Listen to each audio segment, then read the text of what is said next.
I love great conversations. Hi, my name is Angel Jones. Thank you for joining me on 12-minute convos where I help you create a brand of your own unique, real self. Listen in as I have conversations with amazing people from all over the world. Good day, Robert Beer. How are you going on this wonderful, beautiful day? I'm doing great. You know, when you're living your dream and you're trying to accomplish your goals and you get up and you have a passion for what you do in life, how can it be bad? And on top of it, I'm talking to you. Oh, I feel the same way. I'm speaking to the Robert Bear. Robert, please do tell us, what part of the world are you in right now? I'm in beautiful Morro Bay, California. It's about halfway between San Francisco and LA. It's right on the ocean. Oh, sweet.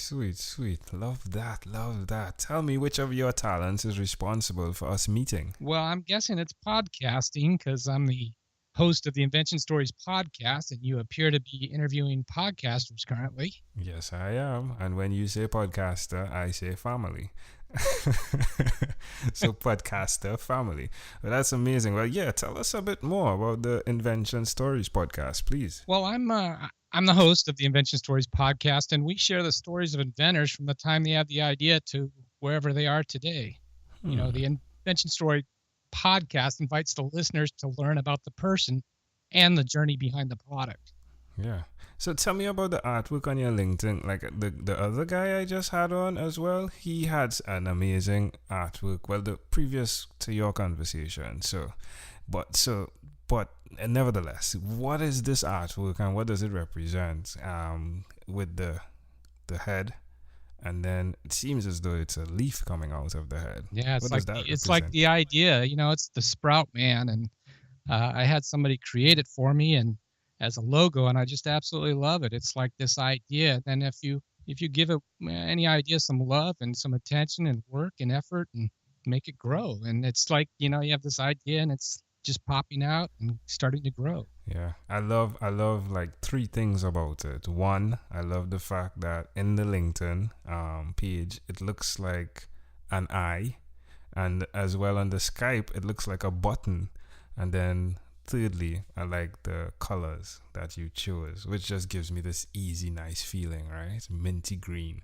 That's fascinating. So who did you learn the skills of bringing stories forward, Robert? I don't know if it's a skill. It's just something I do. I guess it's just genetics. I'm a natural talker. I'm just being myself. I listen to a lot of different podcasters, and maybe subconsciously I've adapted my style to something that they do, but I don't know. I never really thought about it much, but yeah, that's my answer. Yeah, you know, it's fascinating.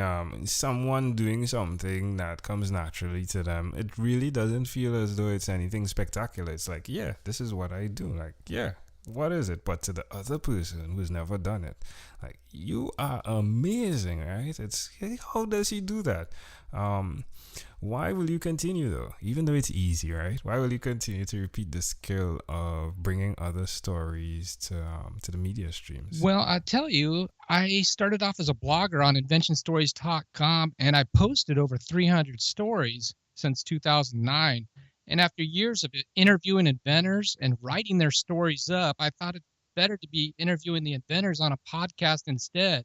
I mean, you can feel the emotion better from listening to the inventor rather than reading their story. And it's the emotional connection that it's like infectious. I can't wait to make the connection with anybody I'm talking to. And so I just love interviewing people and getting to know them. Tell me one other thing that you've done consistently over the last 3 years. One other thing I've done consistently over the last 3 years. I think what I'm always doing is trying to learn new things. And I think as you get older, it's harder to learn new things. So yeah, consistently in the last 3 years, I'm always trying to learn new things. How does that make you feel? You know, it makes me feel like I'm still growing and getting better. Suggest to someone out there. I mean, you said it's hard, right? I'm guessing it's challenging as you get older. Yes, it is. Like, I'm getting older too, and it is challenging. It's so easy to sit in front of the TV and like learn nothing, right? Or even the least, right? Suggest to someone listening, why they should do what you do by learning something more every day? I don't know if they need to, but I think it's just that I have a desire to. There's so many cool things out there, and you just sort of figure out either what you need to do or what you like to do. And then I always usually start with watching a YouTube video, and I find it easier for me to learn, either being taught one-on-one or watching something versus reading something or trying to figure out on my own. But, if you want to do something, do it. Or if you need something to do something, then do it. Love it. Amazing audience, we are live with Robert Beer. Do check him out. He is the podcast host of Invention Stories Podcast. Hey, and you can check him out at inventionstories.com. Robert, let's switch gears for a moment and let me invite you now into my time machine that is surrounded with beautiful, warm, blue Caribbean water.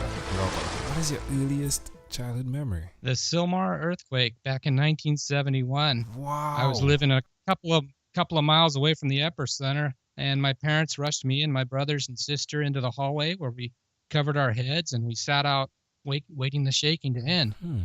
Earthquakes are always startling because they completely come unexpected. I mean, it's sad when you hear of buildings collapsing and people dying or being trapped under the rubble, but the good is watching people come together. And the information they learn from the earthquake helps the architects design a better building.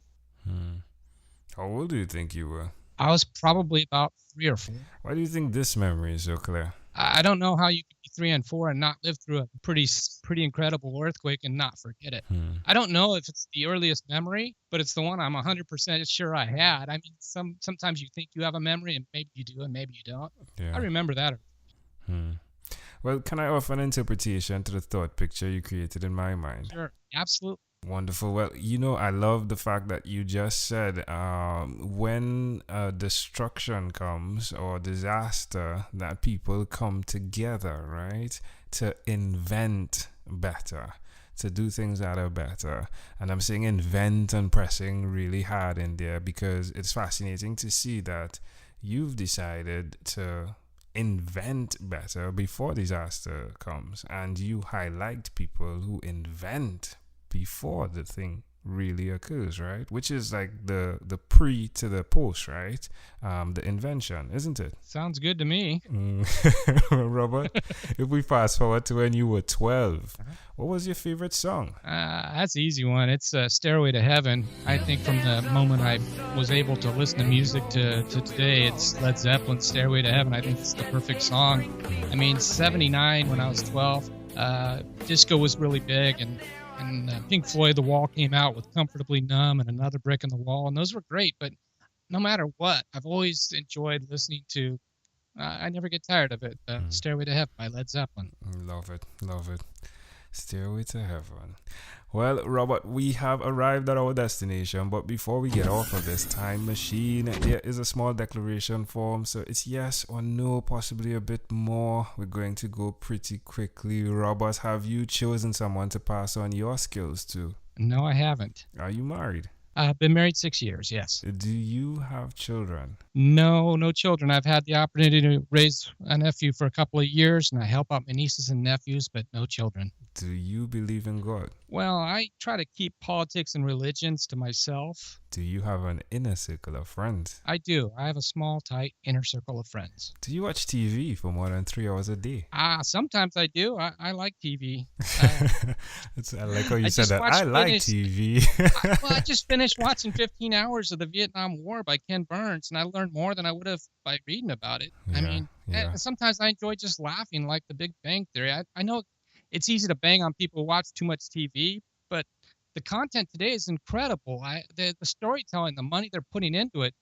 I rarely even go to the movie theater now because 2 hours is a story that, but if I really enjoy it, I want more. And, they have these episodes that they stream that are, I love it. If you like them, there's 8 more or 3 more seasons. Yeah, you could even get them immediately, right?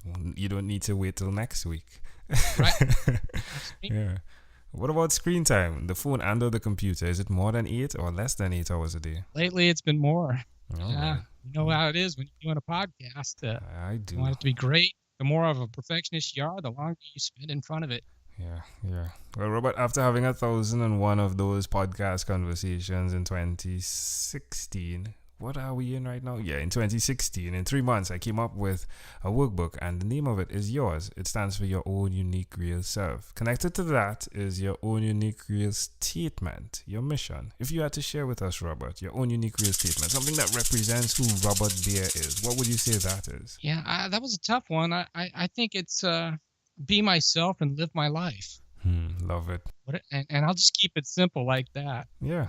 Keep it simple, my friend. Well, Robert, hey, I like simple. Robert, this has been a great pleasure. Before you leave, is there anything else you'd like to share with our amazing audience? Well, obviously, if you're an inventor or ever had an idea for an invention, please listen to the Invention Stories podcast. But I just wanted to say and leave you with this. I believe there's one time in your life that's the most important, and you can picture it in your mind, but it's like at the end of your life and you're waiting to take that last breath. And anytime you come to a decision, make it with that moment in mind. So when the time comes, you won't have any regrets nor fear death. I love that. Hey, thanks for sharing that, Robert. Thanks for sharing from your heart. Robert Beer, this was a great pleasure one more time. Hey, thank you for being on What is Inspired by 12-Minute Convos with Angel Jones. Thank you, Angel. Thank you for being on 12-Minute Convos with Angel Jones. Stay tuned for more from our advertisers. Diabetes is a mountain pandemic. It's a disease that's not acute but chronic. Similar to this rhyming method, I have simplified the definition, the signs and symptoms, and the complications of diabetes for both adults and children in my books, Poems for Patients, A Focus on Diabetes, and The ABCs of Diabetes for Children. These books are available on Amazon.com, and for more information, you can visit my website, poemsbyaj.com. That's poemsbyaj.com.